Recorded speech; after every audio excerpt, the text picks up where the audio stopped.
So in this video, I wanted to talk about my profits from selling options from the week ending July 24th.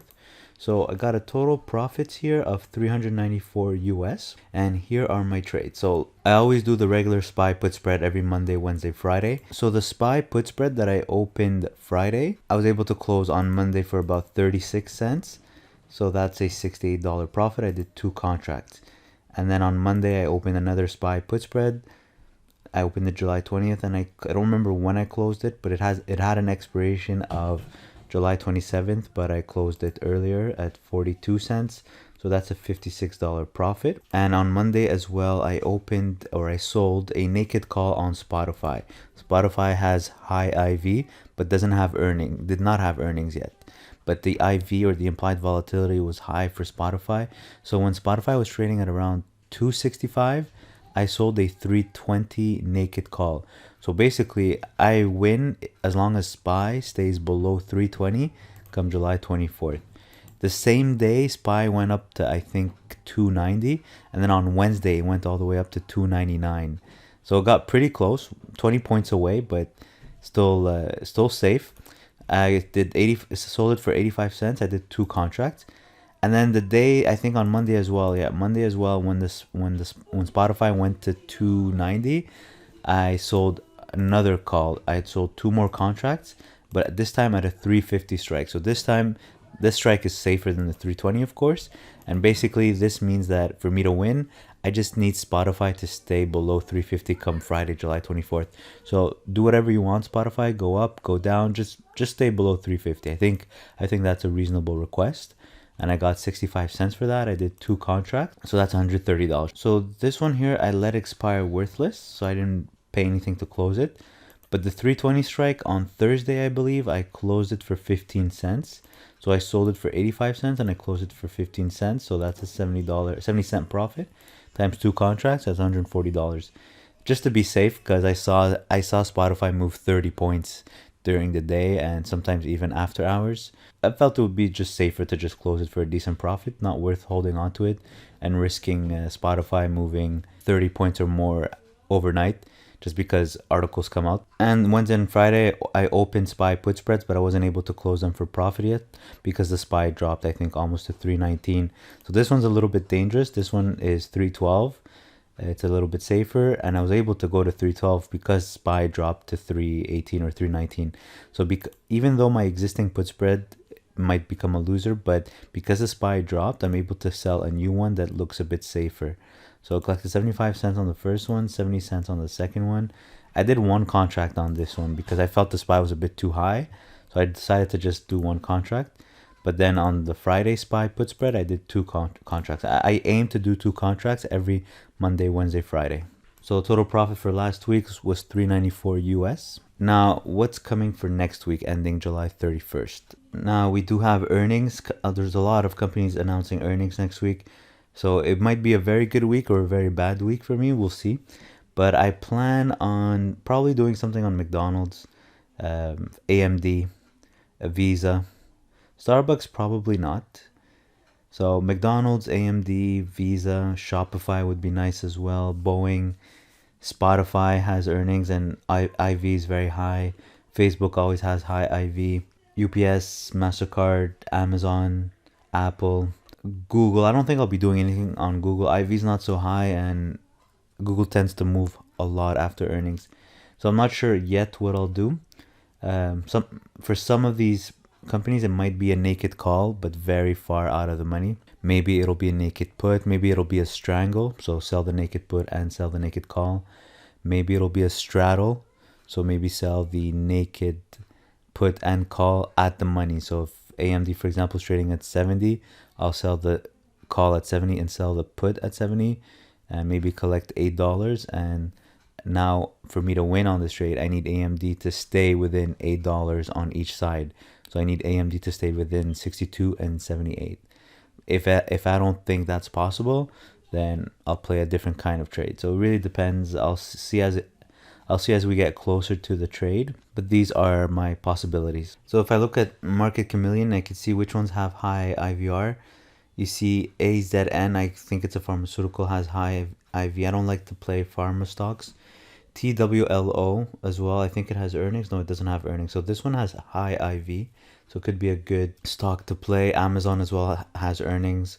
So I'm leaning more towards TWLO, Amazon, Spotify, AMD. Maybe Shopify. Shopify would be a naked call on Shopify as far as I can go. The only problem with Shopify is that I feel like it's going to announce good earnings because everyone's been home. So more people are shopping online. More people are trying to sell online as well. So I think Shopify might do well. But we'll see. We'll see as the time comes. I mean, Shopify 929, 52-week high is 1,074. If I look at options, you could see July 31st. If we look at the call, how far can we go on the call side? We could go all the way to, if this bid and ask still exists, maybe we can go to 1,300 and collect $1.50 per contract. So as long as Shopify stays below 1,300 after earnings, this would be an easy $150 profit. So that's an example. And it depends really on the bid and price action when the market opens. So this is based on Friday's bid and price. There might not be enough volume as well if you go further. But I think that would be the idea with Shopify.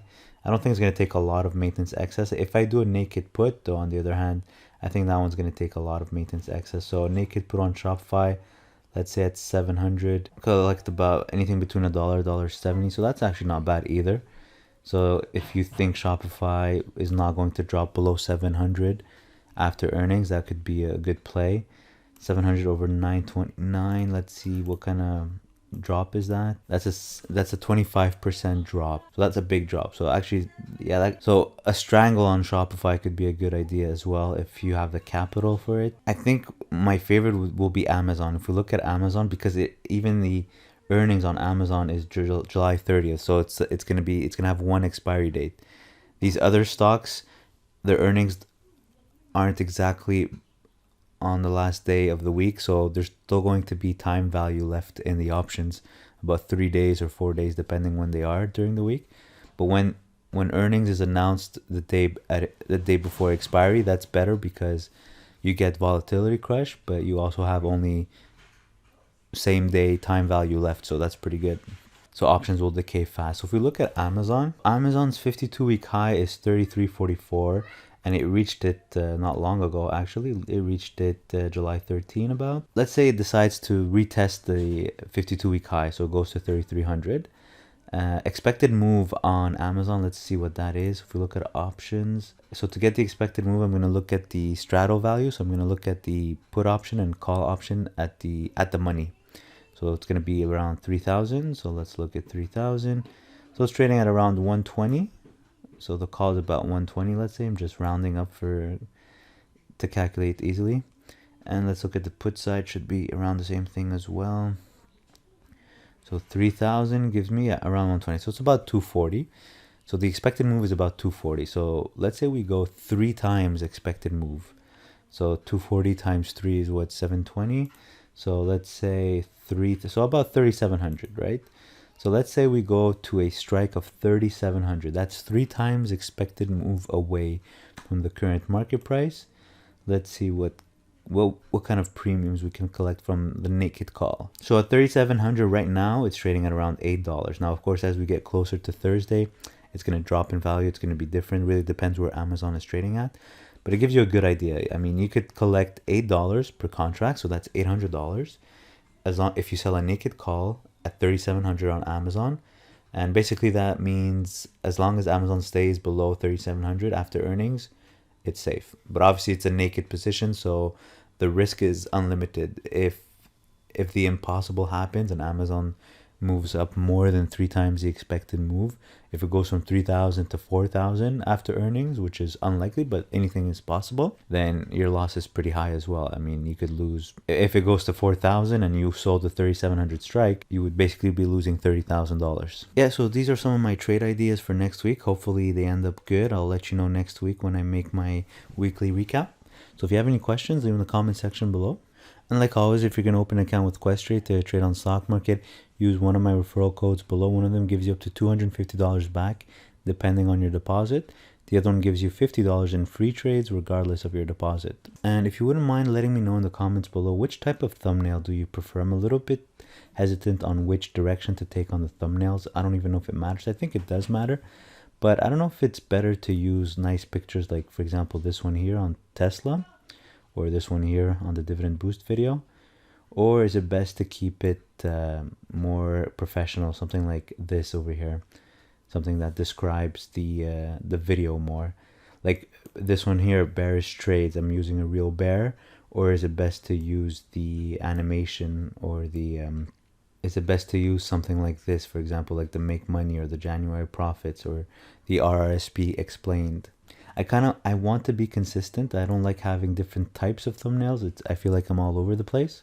I mean, sometimes the pictures are nice, so I feel bad not using them, even though it might look more professional to use these types of thumbnails.